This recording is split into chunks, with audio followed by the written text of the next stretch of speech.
चलिए अगले प्रश्न की ओर बढ़ते हैं। अगला प्रश्न है, देश की सीमाओं से परे ई कॉमर्स का कौन सा आयाम व्यापार के लिए सक्षम है? ई कॉमर्स आप कह सकते हैं एक प्रकार का ऑनलाइन बिजनेस आप के रूप में आप इसे समझ सकते हैं।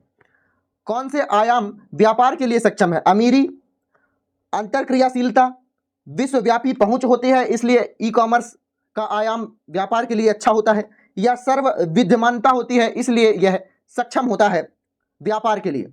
तो आप घर बैठे विश्व में कहीं भी पहुंच सकते हैं। विश्वव्यापी पहुंच के कारण ई कॉमर्स अच्छा माना जाता है। अगले प्रश्न की ओर बढ़ते हैं।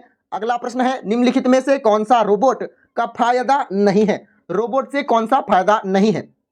वह असमर्थ मनुष्यों की मदद कर सकते हैं, यह तो एक फायदा है। वह नौकरियों को विस्थापित कर सकते हैं, यह क्या एक फायदा है या नहीं है? वह खतरनाक स्थिति में प्रयोग किए जा सकते हैं। वह थकते नहीं हैं और ना ही विश्राम करते हैं। तो कौन कौन सा फायदा है? पहला फायदा यह है कि वह असमर्थ मनुष्यों की मदद कर सकते हैं। दूसरा है वह खतरनाक स्थितियों में प्रयोग किए जा सकते हैं। कहीं आग जल रही है, अच्छा रोबोट बना के उस पर काम आप कर सकते हैं। एक्यूरेसी उनकी बहुत अच्छी होती है, सटीकता मतलब बहुत अच्छी होती है, ना वो थकते हैं ना विश्राम उनको चाहिए, जोखिम से बड़े काम कर सकते हैं सटीकता से। उन पर प्रोग्राम आप बदल सकते हैं, वे थकते नहीं हैं, खतरनाक स्थिति पर काम कर सकते हैं। लेकिन नौकरियों के लिए तो यह खतरा है, ठीक है ना? कैसे खतरा है?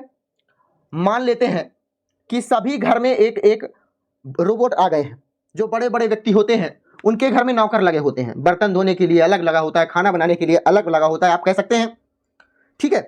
तो उनका अगर आप रोबोट ले आएंगे तो वो सभी काम कर देगा। मतलब जो नौकरी होगी, किसी गरीब की नौकरी चल रही होगी, वह तो खतरे में चली जाएगी। मतलब ऑप्शन नंबर 20 का सही होगा, यह फायदे का नहीं है। अगला प्रश्न है, सोशल मीडिया अनुकूलन क्या है? पहला ऑप्शन है, सोशल नेटवर्क द्वारा आसानी से प्रचार प्रसार किया जा सकता है, यह इसका एक अनुकूलन है या नहीं? स्पष्ट कंटेंट लिखना, यह अनुकूलन है या नहीं? छोटा कंटेंट बनाना जिसे आसानी से अनुक्रमित किया जा सके, मतलब पढ़ा जा सके, समझा जा सके। लोगों की सामाजिक नेटवर्किंग में नियुक्ति के लिए कंटेंट बनाना कि आप सामाजिक नेटवर्क में आ जाएं, जुड़े रहें। सोशल मीडिया का अनुकूलन क्या है? इसका सही उत्तर होगा, सोशल नेटवर्क को आसानी से प्रचार प्रसार किया जा सकता है।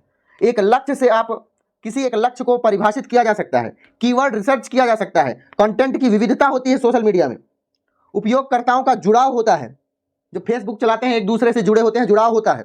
सोशल मीडिया का अनुकूलन इसे कहते हैं। अगला प्रश्न है, साइबर सुरक्षा की विशेषता या विशेषताएं क्या है? अनुपालन होना, या आंतरिक खतरों से प्रतिरक्षा होना, खतरे की रोकथाम होना, या उपर्युक्त सभी? साइबर सुरक्षा से अपन को क्या फायदा होता है? अनुपालन तो हो ही सकता है, आंतरिक खतरों से प्रतिरक्षा कर सकते हैं अपन। मतलब आंतरिक खतरों के लिए कौन जिम्मेदार होता है भारत में? आईबी, इंटेलिजेंस ब्यूरो, इसके लिए जिम्मेदार होता है। आंतरिक खतरों से यह अपने को बचाने का सुझाव देता है या उसके बारे में जानकारी एकत्रित करता है। खतरे से रोकथाम होता है साइबर सुरक्षा से, मतलब सभी, इसका ऑप्शन सही होगा। साइबर सुरक्षा की विशेषताएं ये सभी के सभी हैं।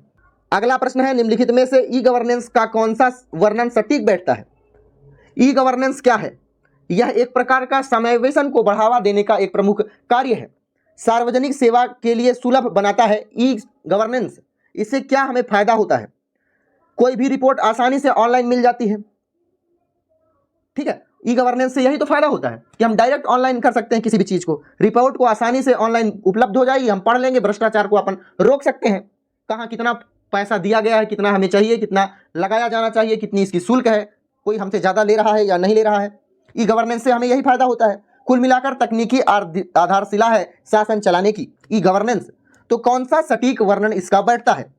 तकनीकी आधारशिला प्रशासन की व्यवस्था देना ई गवर्नेंस का प्रमुख उद्देश्य है। अगला प्रश्न है, किसे कृत्रिम बुद्धिमत्ता का जनक कहा जाता है?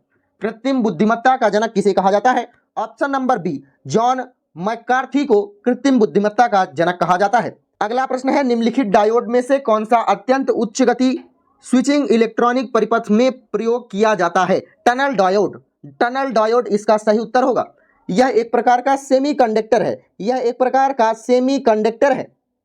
यह ultra high speed switching circuit के रूप में इसे जाना जाता है, टनल डायोड को।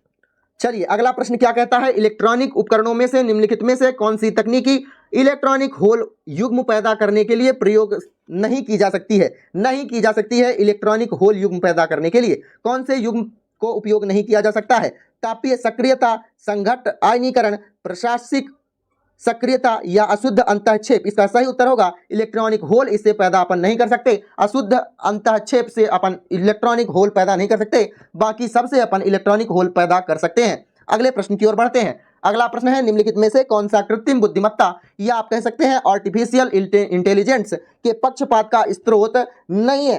कौन सा नहीं है? डेटा क्या आर्टिफिशियल इंटेलिजेंस के लिए आवश्यक है? डेटा है या नहीं? एल्गोरिदम, लोग या फिर क्षमता? क्षमता इसका सही उत्तर होगा। यह पक्षपात का स्रोत नहीं है। क्षमता यह किसी व्यक्ति के कार्य करने की क्षमता को संदर्भित करती है, यह आर्टिफिशियल इंटेलिजेंस का भाग नहीं हो सकता है।